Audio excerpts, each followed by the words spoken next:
Boa noite. Está no ar o Jornal Diário Cidadão. Boa noite. Veja os destaques da sua cidade, do Brasil e do mundo. Quais são as principais regras para prevenir acidentes em aulas de lutas em academias e escolas? O Centro Cultural São Paulo é uma viagem na cultura brasileira. A construção da nova linha 6 do metrô causa muitas desapropriações, entre elas, uma das maiores escolas de samba de São Paulo. Invasão dos ativistas provoca o fechamento do Instituto Royal.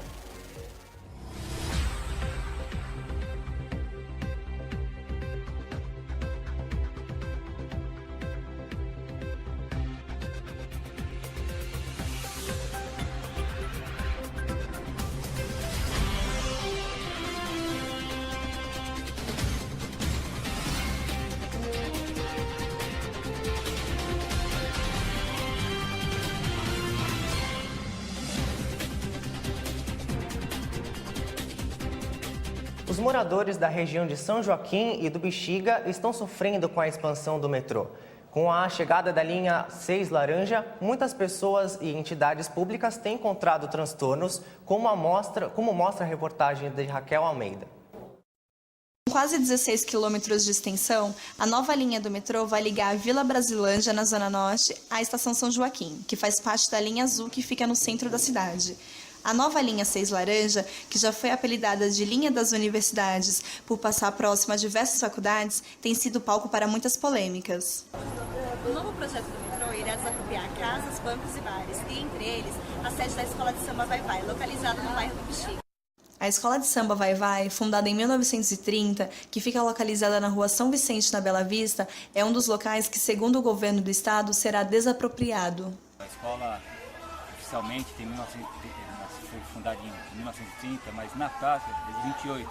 Então, de repente, tem que sair depois de tantos anos, né, mais de 80 anos, num lugar, bem aceito não foi, né, mas é uma legislação da lei, né, da justiça, então tem que sair, né, em um novo lugar, seria ali na região da Cracolândia, né, a renovação da luz, né. As obras da linha 6 foram iniciadas este ano e tem previsão para serem entregues até o final de 2020.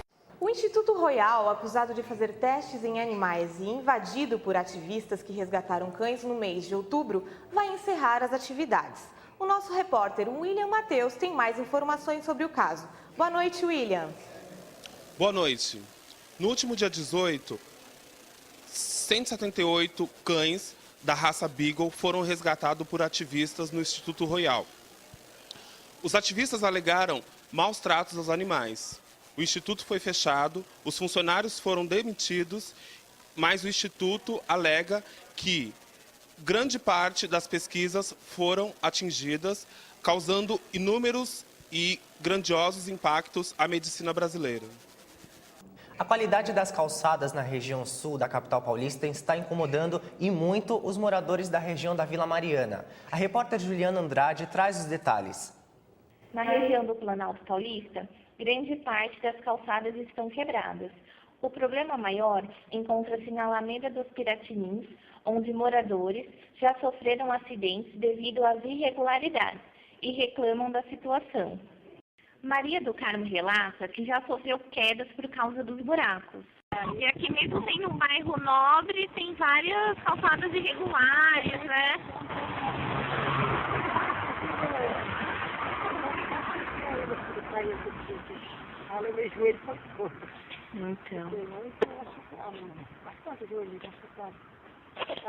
Juca Pereira conta os perigos que os pedestres encontram nas ruas da região. Aqui tem que ser pensada, arrumada, porque de repente passam algum idoso, pai, machuca, e até mesmo criança. Sai aqui e quando está chovendo, a gente se pega e tudo. O segurança Manuel da Silva, que trabalha na região do Planalto Paulista, conta a falta de apoio da subprefeitura da Vila Mariana.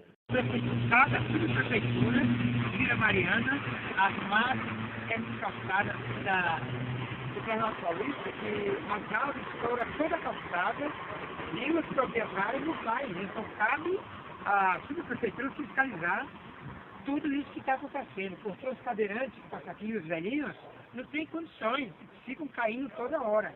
O meu bairro é na periferia, mas infelizmente os moradores conseguem arrumar pouco a pouco as calçadas. Entramos em contato com a subprefeitura, que se prontificou a avaliar as calçadas e realizar as reformas no bairro o mais rápido possível. Juliana Andrade para o Jornal Diário Cidadão. Os jovens estão cada vez mais vulneráveis aos vícios, principalmente quando entram para as universidades. Além disso, grande parte do dinheiro ganho mensalmente é destinado ao consumo de bebidas e festas. Veja a reportagem de Natasha Batista. O jovem estudante tem condições de se manter sozinho? Rafael Valentini, estudante de Direito do Mackenzie, paga todas as suas contas sem o auxílio dos pais. No entanto, a vida não é simples. Além do estágio na Defensoria Pública Criminal de São Paulo, Rafael é representante comercial da marca Monavi. Aliando esses 2 trabalhos, eu consigo pagar minhas contas, as minhas saídas, eventualmente algumas coisas que eu queira comprar para mim. E também costumo ir aos bares da faculdade, lá na região da Maria Antônia, onde eu faço faculdade.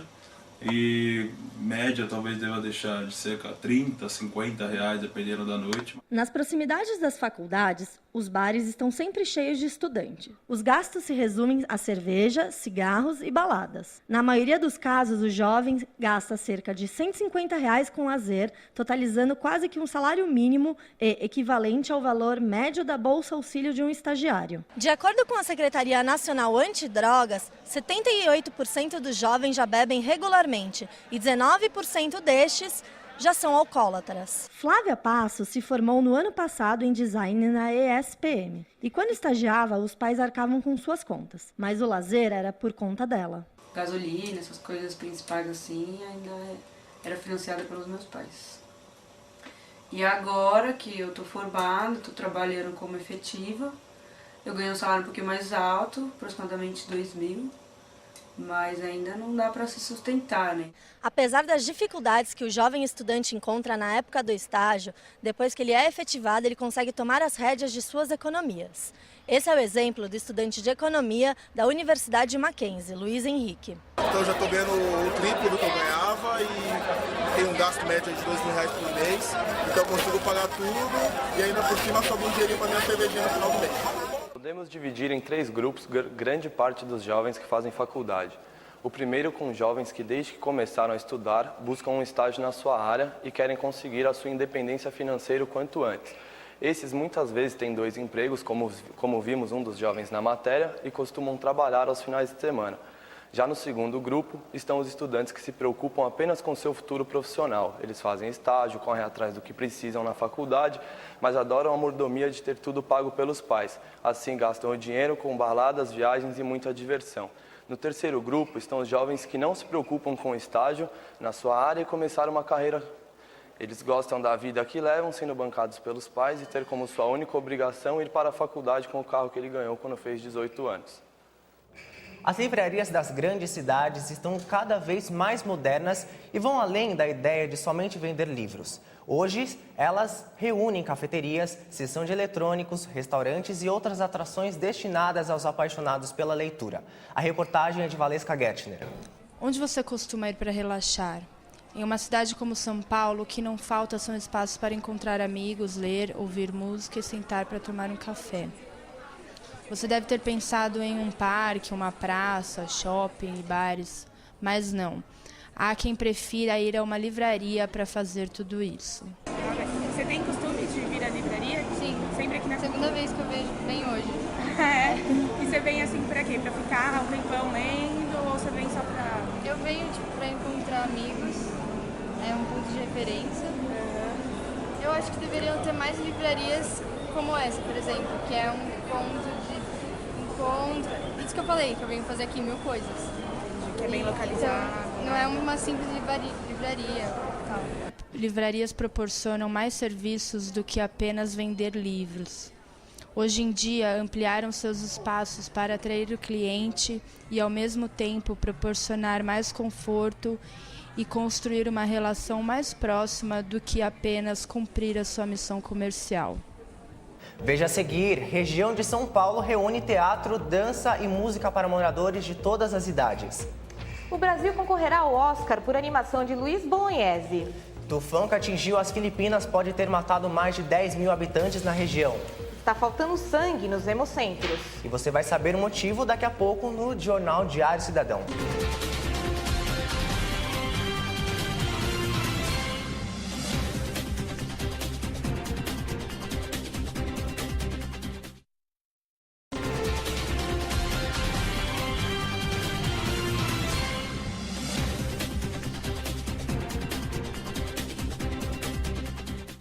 Animação cultural no meio da capital paulista reúne música, leitura, teatro e dança. O Centro Cultural São Paulo se torna uma alternativa de lazer para as crianças, universitários e idosos. Ocupando uma área de 300 mil metros quadrados entre a Rua Vergueira e a Avenida 23 de Maio, o Centro Cultural São Paulo foi criado na década de 70. Os seus amplos espaços são ocupados por pessoas que exercem diferentes atividades culturais, como dança, teatro, leitura e estudos. E os frequentadores do Centro Cultural São Paulo explicam por que gostam tanto deste lugar. Eu acho bacana a parte de teatro, música também, tem bastante eventos musicais aí. Esse espaço que eles disponibilizam para a gente poder estudar, para a gente poder desenvolver algum projeto na faculdade, escola. Não, é a minha primeira vez. Eu tô vindo aqui para fazer um projeto junto com o pessoal da minha faculdade. Já ouvi muitas vezes, sempre tive curiosidade de vir, ainda bem que eu tô tendo essa oportunidade e eu acho que eu vou gostar. Com um acervo de mais de 400 mil livros, peças teatrais atuais e um cinema de vanguarda, é a referência paulistana para quem quer passar horas agradáveis. Existe até um espaço para quem quer tomar um banho de sol. O Centro Cultural São Paulo está aberto para você. Cultura, né? Ler, escrever de graça, várias coisas. O Centro Cultural São Paulo fica localizado na Rua Vergueiro, número 1000, funciona todos os dias das 9 às 10 da noite. Analice Ito para o Diário Cidadão. A animação brasileira pode concorrer ao Oscar em 2014. O filme Uma História de Amor e Fúria, do diretor Luiz Bolognese, foi escolhido para a pré-lista dos indicados, que tem 19 filmes. O nosso repórter Tiago Bontempo tem mais informações. Boa noite, Tiago. Boa noite. Uma animação brasileira pode concorrer ao Oscar no ano que vem. O filme chamado Uma História de Amor e Fúria, do diretor Luiz Bolognese, foi pré-selecionado junto com mais 18 produções que serão avaliadas pela Academia Norte-Americana. A animação conta uma história de amor que dura mais de 600 anos e vai desde a época da colonização do Brasil até o ano de 2096, no futuro. O personagem principal é dublado por Selton Mello. Camila Pitanga e Rodrigo Santoro também participaram da dublagem. O filme brasileiro já recebeu uma importante premiação em junho, quando foi escolhido o melhor filme no Festival de Annecy, na França, que é o principal festival de animação do mundo. A lista final, com os 5 indicados para o Oscar, sai em janeiro do ano que vem. Tiago Bontempo para o Diário Cidadão. Obrigado, Tiago. E vamos aos destaques internacionais.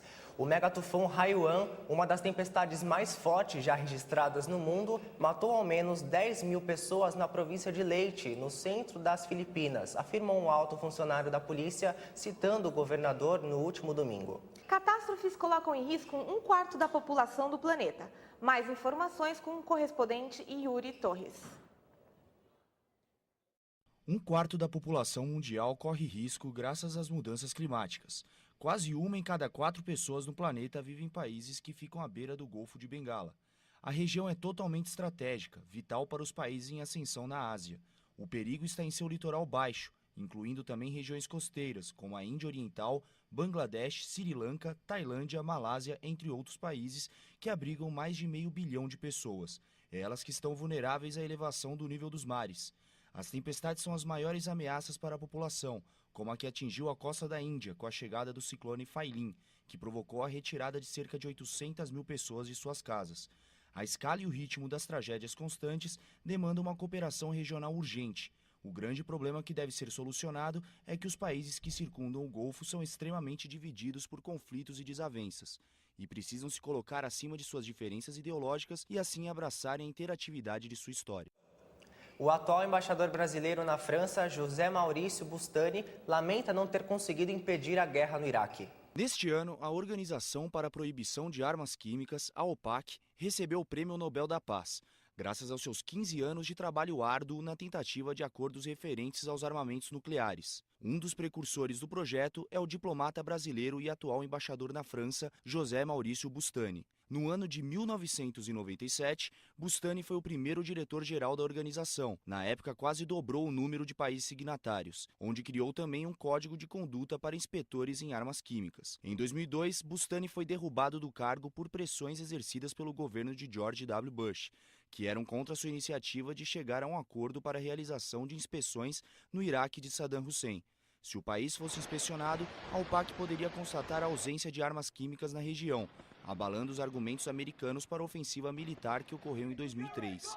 Bustani lamenta que não pôde evitar a guerra no país do Oriente Médio graças a forças políticas que até o ano anterior não era problema para ele e nem para a organização. Músicos, pintores, cartunistas e estátuas vivas, eles vivem de arte e deixam o cotidiano de onde vivem nas grandes cidades mais atrativo. Os detalhes você vê na reportagem de Natália Padalco. Geralmente, quem vive em grandes cidades costuma se deparar quase que diariamente com artistas de rua.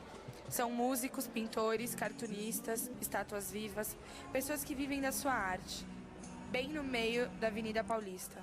Os caras aí são realmente profissionais de rua, são excelentes violonistas, são uma voz excelente. A gente está de parabéns, merecia estar numa televisão e está sendo muito bem pago. Realmente são profissionais. A moça, ou melhor, a estátua viva, que delicadamente, após receber uma moeda, entrega uma pedrinha colorida. Não é fácil ter essa rotina, sol, chuva, mas para este desenhista existe uma importante vantagem. Eu não sou de São Paulo, eu vim para São Paulo faz quanto tempo, eu sempre vivi de arte e agora estou aqui. Mesmo na era de ouro da comunicação, com tantos estímulos e a internet ali, na palma da mão, ainda existem pessoas que param na rua para admirar um artista ao vivo. Relaxar e ler sobre a sombra de uma árvore. Isso é que muita gente está fazendo em alguns parques da capital paulista. O projeto Bosque da Leitura reúne experientes do mundo dos livros e quem ainda está começando a entender as primeiras palavras. Veja na reportagem. Engana-se quem pensa que o Parque do Ibirapuera é apenas mais um lugar para praticar exercícios ou visitar as mais diferentes exposições culturais. Na era da internet e das tecnologias avançadas, tornar mais atrativo o conhecimento presente nos livros é um dos grandes desafios. Para lidar com a falta de interesse dos cidadãos, algumas instituições de ensino e alguns projetos espalhados por São Paulo têm investido aos poucos recursos próprios em espaços de aprendizado fora das salas de aula. Um dos exemplos é o Bosque de Leitura Ibirapuera, localizado dentro do Parque Ibirapuera. Promovem saraus, leituras de histórias e encontro com escritores. É uma ótima opção alternativa para os frequentadores do parque. O programa dos Bosques de Leitura do Sistema Municipal de Bibliotecas de São Paulo oferece ambiente cultural alternativo nos parques da cidade. O primeiro bosque foi inaugurado em 1993 e é localizado no Parque Ibirapuera. A ideia é incentivar a leitura e facilitar o acesso à informação contínua dos cidadãos e ainda proporciona uma experiência única de leitura em um ambiente envolto pela natureza. Venha você também conhecer o espaço. É disponível sempre aos sábados e domingos, das 10 às 16 horas. Daqui a pouco, realidade da classe C das favelas brasileiras ainda é distinta de outras áreas do país, aponta o IBGE. Falta de sangue nos hemocentros está provocando até cancelamento de cirurgias nos hospitais públicos. O Comitê Olímpico Brasileiro cria sistema integrado para fiscalizar confederações em 2014. A seguir, no Diário Cidadão. A gente volta já.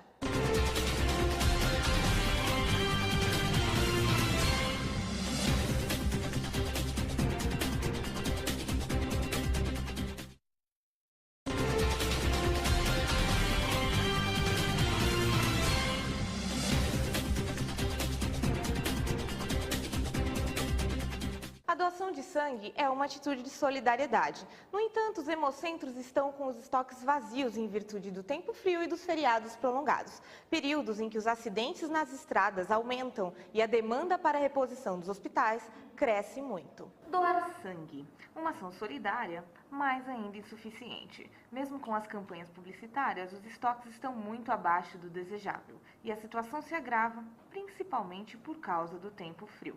Segundo a Fundação ProSangue, que coordena a doação na rede pública da região metropolitana de São Paulo, a situação é crítica e atinge todos os tipos sanguíneos. Agora a gente conseguiu cobrir as férias de julho, mas o frio continua se arrastando. Em agosto, setembro, a gente está quase em outubro e continua frio. Então os nossos estoques em agosto e setembro realmente foram muito baixos. O publicitário Márcio Fabrício Nascimento nunca pensou que precisaria de transfusão, mas há 1 ano e meio teve embolia pulmonar grave e precisou.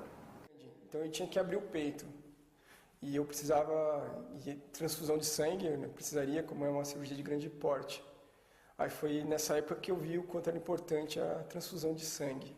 O processo para a doação é simples e seguro. O candidato faz um cadastro, depois realiza testes rápidos de anemia, afere a pressão arterial, a frequência cardíaca e a temperatura. E, por fim, realiza a entrevista.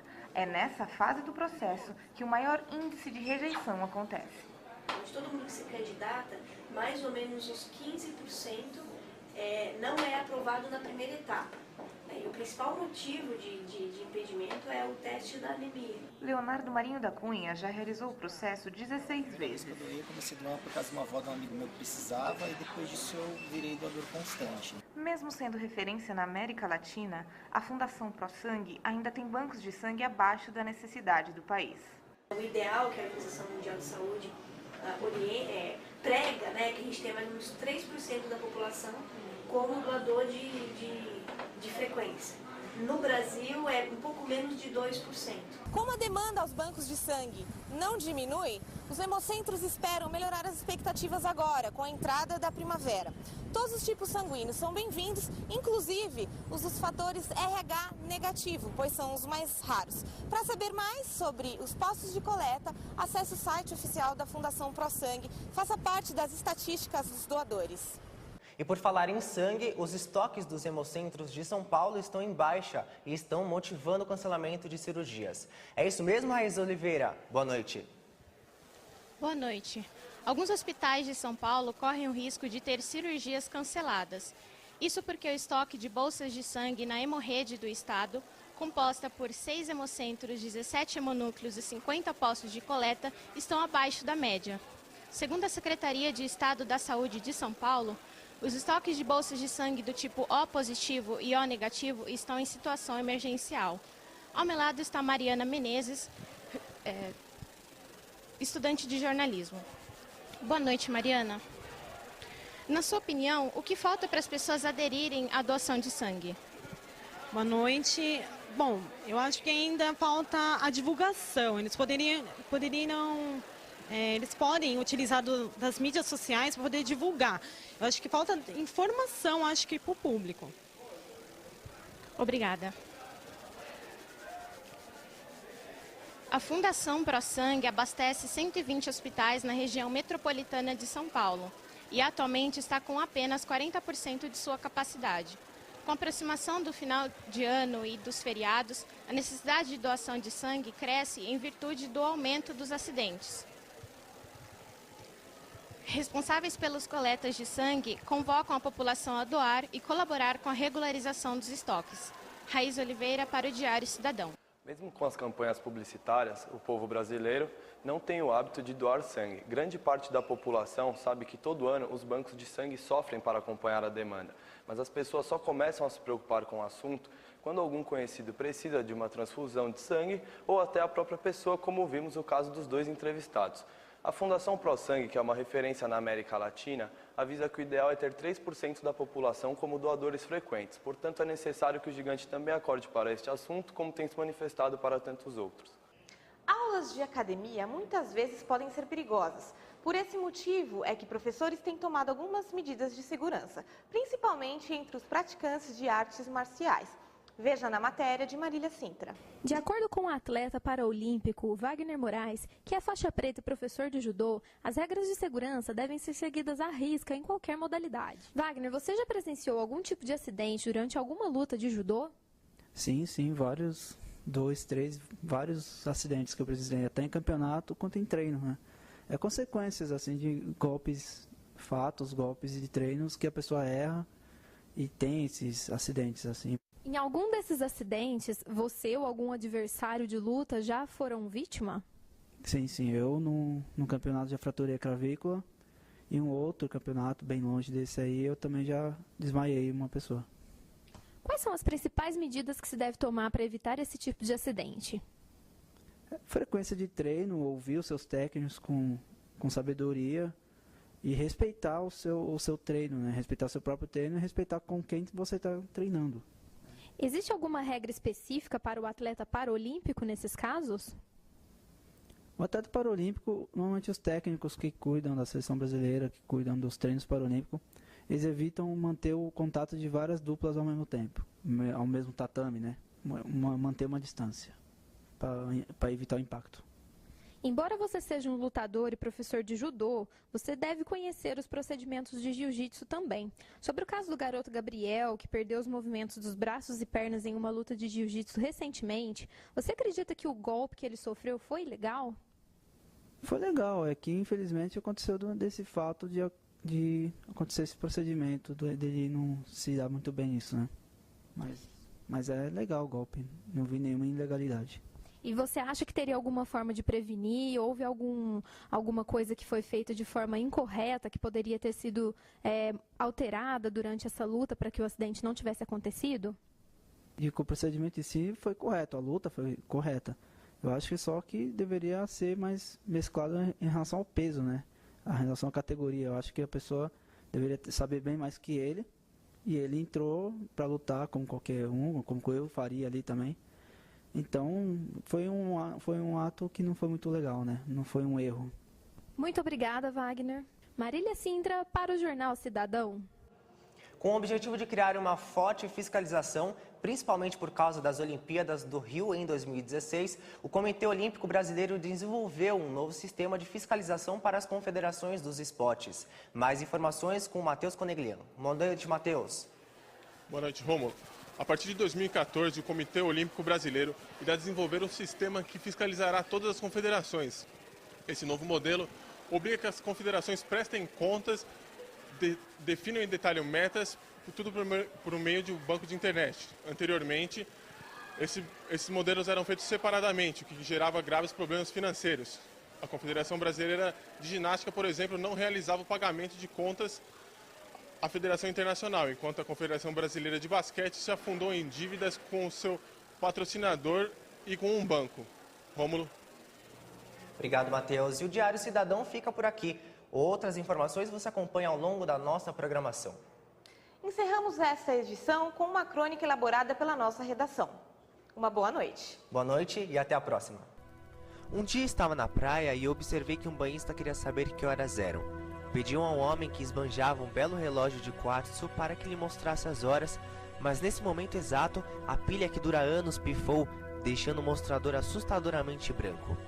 E ele disse ao rapaz: "Meu tempo acabou." Não tinha acabado ainda, porque o tempo não acaba. O importante não é o relógio, são as horas. É melhor sempre falar do amanhã, nas luas cheias que ainda veremos e nos sonhos que nos rejuvenescerão, e pensar que em 1000 anos até a Xuxa será um fóssil. Um experiente senhor com seus mais de 80 anos um dia me contou dicas para deixar sua vida mais divertida. Veja. Número 1. Escreva seu próprio horóscopo. Número 2. Pare de se levar tão a sério, principalmente quando você morrer. O tamanho do seu funeral vai depender do tempo que estiver fazendo, então torça para não chover. E número 3. Diariamente sorria para 5 estranhos na rua. Lembra do filme do Totó, o cômico italiano que saía às ruas de manhã dando buongiorno, buongiorno a quem encontrasse na rua com um sorriso imenso? Em uma dessas ocasiões, então, que cumprimentou um operário mal encarado que respondeu: "Buongiorno perché?" Foi a vez do Veríssimo perguntar o que é felicidade. E ele mesmo responde: "Felicidade é quando o último canapé da bandeja sobra para você. É encontrar vaga no estacionamento depois de uma volta só. É o dentista telefonar para desmarcar a hora." E ao contrário do que você sempre pensou, felicidade não é viver uma grande paixão, é ter alguém para coçar suas costas. E para finalizar, sorria, distribua bom dia e boa tarde para estranhos na rua, sorrindo sempre. Olhe agora, nesse instante, para a pessoa que está ao seu lado e abra um sorriso do tamanho do seu coração. Vamos lá, sorria! E você vai receber um sorriso de volta. Isso não falha nunca. Seja feliz e boa noite.